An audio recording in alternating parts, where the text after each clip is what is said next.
Karibu tena mtazamaji, na tukianza katika kaunti ya Lamu, wavuvi walioathirika na ujenzi wa bandari ya Lamu wanatarajiwa kupokea fidia hivi karibuni.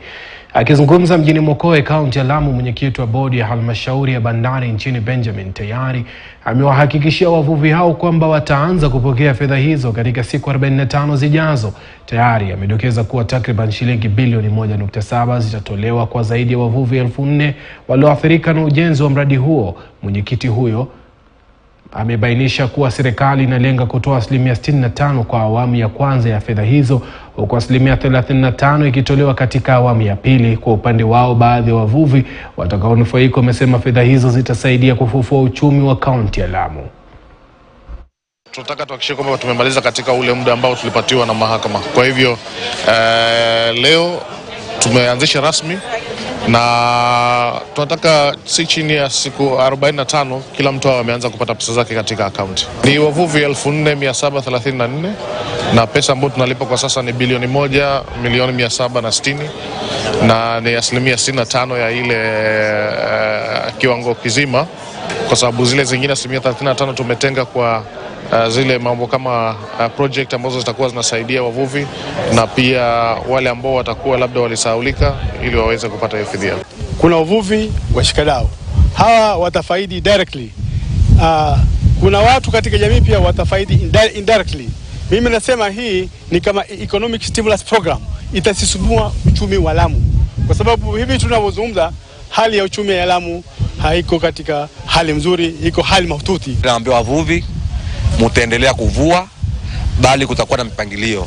Nafikiri wataweka maboya ili kuonesha ile njia ya meli ndio hii ndio kodi ya meli, na yale maeneo mengine tutaendelea kama kawaida kuvua, kwa sababu ile mipangilio, madamu meli inaingia kutakuwa lazima usubiri meli ipite, alafu fanya nini ndio uweze mvuvi na aweze kupita. Kwa hivyo hiyo ni ndio part ya ile fidia ambayo mvuvi analipa kulingana na yale makero ambayo itasababishwa na hilo na huo mradi. Ni lazima KPA ikisha kumaliza hii juhudi ihakikishe itakaa na community wa Lamu. Baada ya miaka 5 tuweze kuleta matunda ya poti ya Lamu, na vile jamii walioko kwenye Lamu KPA imewafikisha mahali gani. Tunaona investor ya upande wa wavuvi wako sawa. Wavuvi walikuwa kwenda na ziboti vidogo, leo tuone poti na kwenda jiboti kubwa la kutoka uvuvi wa Lamu wamekuja na tani 200-300. Tuangazie masuala ya siasa tena, ambapo baadhi ya viongozi kutoka eneo la Mlima Kenya, hasa wanaoegemea mrengo wa Azimio, wamejitokeza kumtetea Rais mstaafu Uhuru Kenyatta, wakidai kuwa muungano wa Kenya Kwanza umeendelea kumlimbikizia lawama. Haya yanajiri siku chache baada ya wabunge wa mrengo wa Kenya Kwanza kudai kuwa Kenyatta ndiye mfadhili mkuu wa maandamano yanayoendelea ya Azimio. Viongozi hao wanasema ni jukumu la serikali iliyopo kuhudumia Wakenya bila kuhusisha rais mstaafu. Mwenye ameinua watoto wetu, ameinua Gachagua, ameinua Gishungwa, Uhuru Muigai Kenyatta, saa hii ndiye anatusiwa. Watu wote wale wa Mount Kenya Uhuru alikuwa ameajiri, wale walifanyia hii Kenya kazi ambayo inaonekana, kazi ambayo hata Mungu alipitisha kwa maombi yetu, wamefutwa kazi kwa sababu serikali ya Ruto inapigana na watoto wa Mount Kenya. It's very disappointing that you can parade a brigade of members of parliament and senators and women rep to castigate and say that Honorable Uhuru Muigai Kenyatta, a retired president, should be arrested.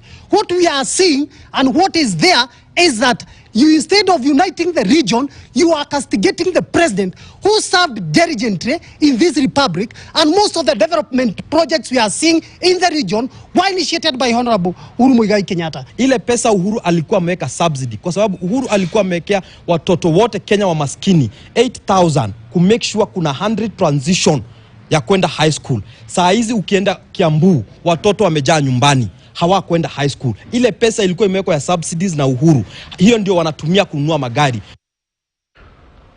Ulimwengu ulipoadhimisha siku ya maji hapo jana, imebainika kuwa maeneo mengi katika kaunti ya Busia yanakosa maji, huku ikiwalazimu wakazi kutembea kwa masafa marefu ili kupata bidhaa hiyo muhimu.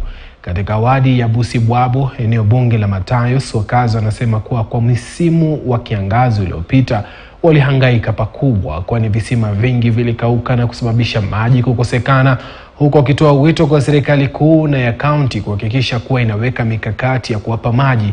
Hata hivyo, shirika la USAID limeanza utafiti katika wadi hiyo ili kutathmini maeneo yaliyo na maji mbali na kurekebisha visima vyote vilivyoharibika ili kuwapa afueni wenyeji wa eneo hilo.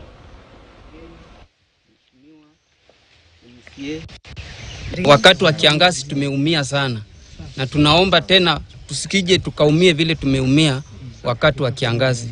Sasa naomba well wishers wakuje watujengee, watutengenezee haya maji tupate maji masafi. Maji mengi sana imekuwa na changamoto, haswa muda ambao umepita miezi 3 na hatujakuwa na maji. Watu wamehangaika, but hapa watu wako hapa karibu 700 na zaidi ambao wanatumia kisima.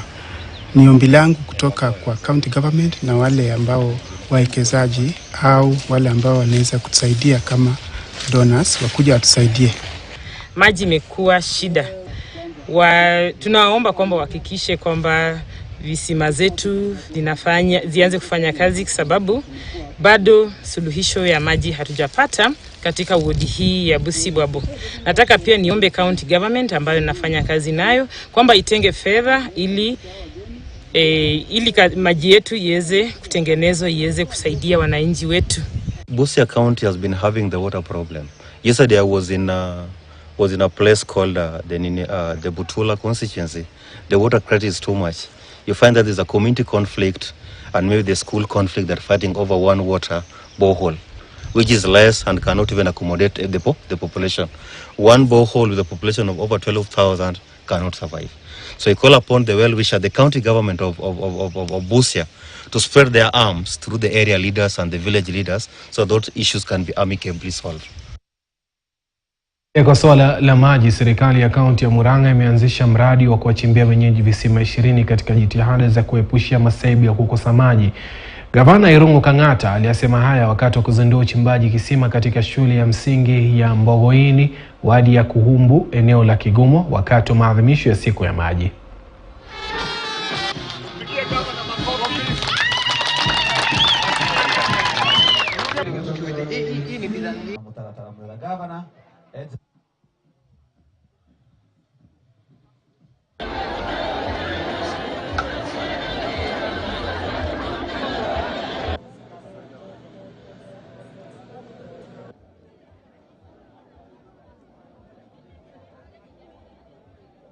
Kigumo, we are not even at 60%, to be honest, slightly less because of the challenges we've had here.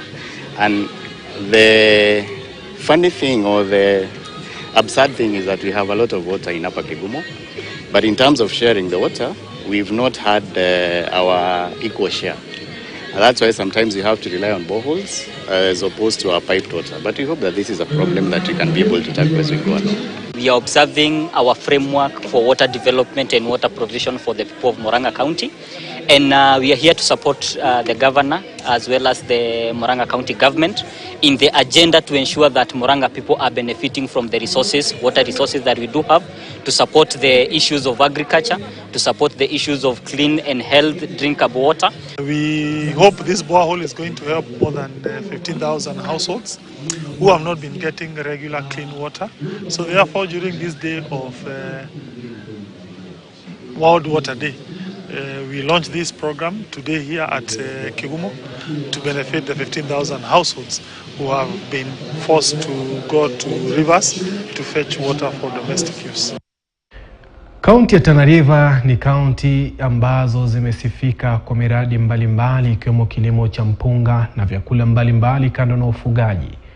Mabadiliko ya hali ya anga na kiangazi katika kaunti hiyo ya Tana River yamesababisha mto Tana ambao ni tegemeo kubwa kwa wakazi kukauka na hivyo kusababisha kilimo kuathirika hata zaidi. Inaripotiwa kuwa zaidi ya familia 15,000 zimeathirika kutokana na mto Tana kubadili mkondo wake, hasa katika kijiji cha Matomba na vijiji vingine 40. Wakazi hao wanasema kuwa hali hii imeathiri uzalishaji wa chakula, ufugaji na makazi ya wanyama katika kaunti hiyo. Kwa sasa wakazi hao wanaitaka serikali pamoja na wahisani kuleta mashine ya kisasa na kuanzisha juhudi za kurejesha mto huo katika mkondo wake wa kawaida. Gavana wa kaunti ya Tana River Dadho Godhana anasema kuwa wakazi wengi wameathirika na ipo haja kutafuta suluhu ya kudumu kwa tatizo la mto huo kubadili mkondo wake. Sisi tumekuja hapa kuja kuangalia huu mto, na tumeuangalia kwa undani. Mto wenyewe hapa hivi sasa unatamani kurudi kwa ile barabara yake. Ule mto ulivyokuwa umegeuzwa ni kama miaka 18-20 iliyopita. Imekosa damage kubwa sana Garseni South, Kipini West na locations karibu 6, vijiji 47 vyote vimepata tabu. So hapa river imedivert, imeenda kule msituni. It is serving very few people there. Huku ndio watu ni wengi, karibu I think watu 60,000 huko 70,000. Both fishing na farming. Sisi kama kina mama tunapata shida hasa kuchota maji. Maji yani inatuchukua muda mrefu, tunatoka asubuhi kutoka 6. Tunaenda kwa maji huko Lake Shakababo kwa kisima, tena kisima ni moja peke yake. Ukikodisha pikipiki trip moja ya 6 cans ni 400. Nimekuja nyumbani, nilikuwa hata nimelima 20 acres za watermelon na nikapata zote zina dry.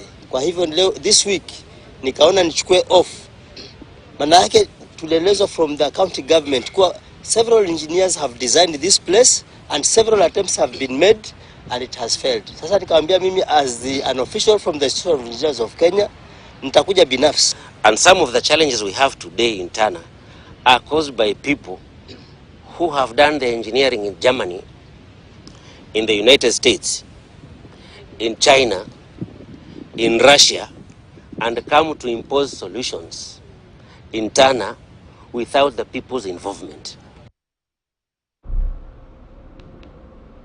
Tukisonga mbele, mtu mmoja amethibitishwa kufariki na makumi mengine kutibiwa baada ya kushukiwa kula nyama ya ng'ombe aliyekuwa akiugua ugonjwa wa kimeta au anthrax. Afisa mkuu wa afya ya umma kaunti hiyo Dan Bongo alithibitisha tukio hilo kwa njia ya simu, akisema waathiriwa ni wakazi wa kijiji cha Gatumbi eneo la Runyenjes waliokula nyama hiyo ambayo ilikuwa haijafanywa ukaguzi na afisa wa afya ya mifugo.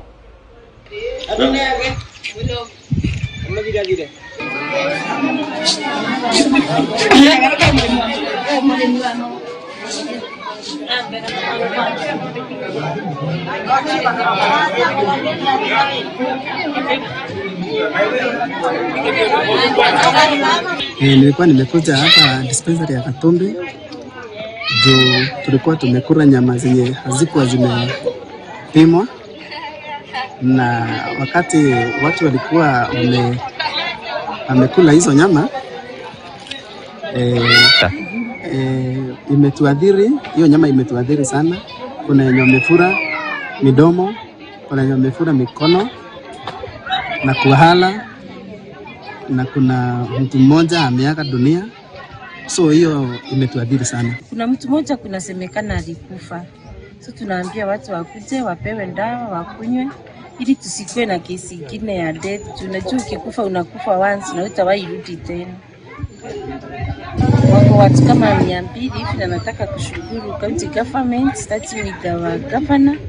Wakati tuliongea naye jana ameweza kutuma madaktari na wamekuja, na tunaona watu wanaendelea kupewa dawa wakirudi manyumbani. Kuna kisiwa ya kwamba kuna watu ambao wa eneo hili la Gatumbi walikula nyama ambayo inakisiwa ilikuwa si halali, kwa sababu inaonekana ni kama ilikuwa na ugonjwa unaoitwa anthrax. Na kufikia hapo tumeambiwa ya kwamba mtu mmoja tayari ameaga dunia kwa sababu ya kula nyama hiyo. Na kwa hivyo nimekuja katika eneo hili kukutana na wakaaji and especially wale ambao walikula hiyo nyama pamoja na familia zao, niweze kuwaongelesha na kuwasihi ya kwamba ni vibaya na ni hatia pia kula kitu ambacho hujui kimetoka wapi. Kufuatia uhaba wa mayai katika kaunti ya Busia, wakulima katika wadi ya Busibwabwe eneo bunge la Matayo wamebuni makundi ya kuanzisha mradi wa ufugaji wa kuku kwa lengo la kuhakikisha kuwa wanazalisha kuku wengi, mbali na kuinua kiwango cha mayai ambayo kwa sasa yanategemewa kutoka taifa jirani la Uganda. Mradi huu ambao umewaleta pamoja zaidi ya wenyeji 1000 na wafadhiliwa kwa afisi ya wadi hiyo unalenga kuhakikisha kuwa kiwango cha mayai kinaongezeka katika kaunti ya Busia na kuwaletea wenyeji mapato kupitia mradi huo. Wakizungumza wakati wa hafla ya kupeana vifaranga kwa makundi hayo katika soko la Busibwabo, mwakilishi wa wadi hiyo Harrison Nyongesa pamoja na afisa msimamizi wa mradi huo Geoffrey Wesonga walisema kuwa kila familia katika wadi hiyo itapokea kuku ambao watanuia kuwafuga na kuongeza kiwango cha nyama na mayai kwa muda wa miaka 2 ijayo. Saizi kuna uhaba wa mayai kwa nchi yote ya Kenya, na mostly kwa sababu mayai ambayo tumekuwa tunategemea kama nchi imekuwa ikitoka kwa nchi ya jirani ya Uganda, na saizi kuna excise duty ya 20% ambayo imefanya wauzaji wa mayai hawezi enda Uganda kuleta mayai nchini Kenya. So sisi kama watu wa Busibwabo tumekaa pamoja na leadership yetu ambayo iko hapa na tumeamua ya kwamba kuna maana watu waende kutafuta mayai kwa nchi ya jirani, tuweze kufuga kuku wetu hapa Busibwabo na tuweze kupata mayai ya kutosha. Mradi tumeanza na tutaita ni pilot project ambayo tumeanza na kuku 500 kwa kila sub location ambazo ziko 3, na tumesema kwamba kutoka katika hiyo sub location tutaenda katika wale area village elders, na katika ile location ya kila village elder ile region yake kwa constituency kidogo tutasema ya kwamba tutampatia kuku kwa sababu ya hiyo sehemu, alafu tunaenda kuna kwa mwingine. Tukitoka hapo tutasema ya kwamba kila kanisa pia tunanuia ifuge kuku. Maeneo kadhaa ya jiji la Nairobi yanaendelea kushuhudia mvua, so kama hujatoka kazini ama unatoka kwenda nyumbani, hakikisha kwamba umejihami vilivyo kwa kuhakikisha kwamba umejifunika vizuri ili usiweze kunyeshewa na mvua hiyo. Kufikia hapo sina la ziada ila kutamatisha taarifa hizi za Mbiu ya KTN. Niseme kwa heri, ubaki na wingi wa heri. Mimi ni Suleiman Yeri Ramadhan Karim kwa ndugu zangu Waislamu wote.